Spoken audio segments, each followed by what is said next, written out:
የብራዚል ብሔራዊ ቡድን ለዓለም ዋንጫ ስብስቧን ስታሳውቅ አስገራሚ የተባለው የጆ ፔድሮ አለመጠራት ክስተት ሆኖ እየተሰማ ይገኛል።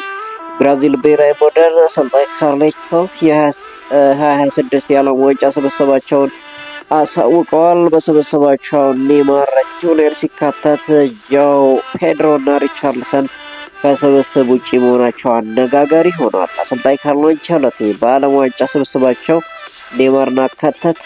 ኔይማርን ከ3 ዓመታት በኋላ ወደ ብራዚል ብሔራዊ ቡድን ስብስብ ተመልሷል። በተጨማሪም ኤደሪክ ከብሔራዊ ቡድን ጥሪ ቀርቦለታል። የቼልሲው ተጫዋች ጆ ፔድሮ ሳይካተት ቀርቷል። ብራዚላዊ የፊት መስመር አጥቂ ሪቻርልሰን በብሔራዊ ቡድን የዓለም ዋንጫ ስብስብ አልተካተተም። ሪቻርልሰን ከወር በፊት በቀጣዩ ዓለም ዋንጫ ውድድር ስልክ ይዞ እንደማያቀና ገልጾ ነበር። ውጫዊ የሆነ ጫናዎችን ለመቀነስ ወደ ዓለም ዋንጫ ስልክ ይዤ አልሄድም ሲል የተናገረው ሪቻርልሰን ከዓለም ዋንጫ ውጪ መሆን ችሏል።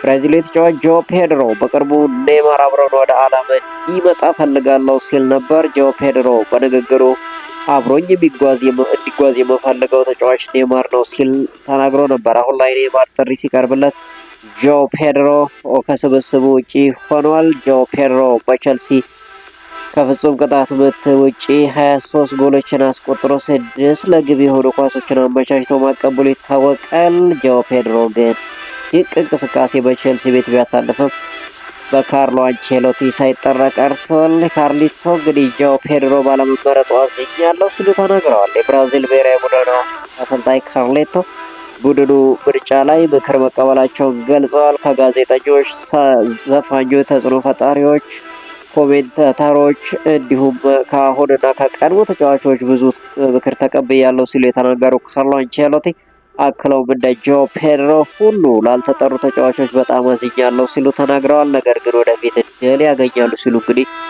ጨምረው ተናግረዋል። ጆ ፔድሮ መቅረቱ ግን በጣም አስገራሚ ሆነዋል።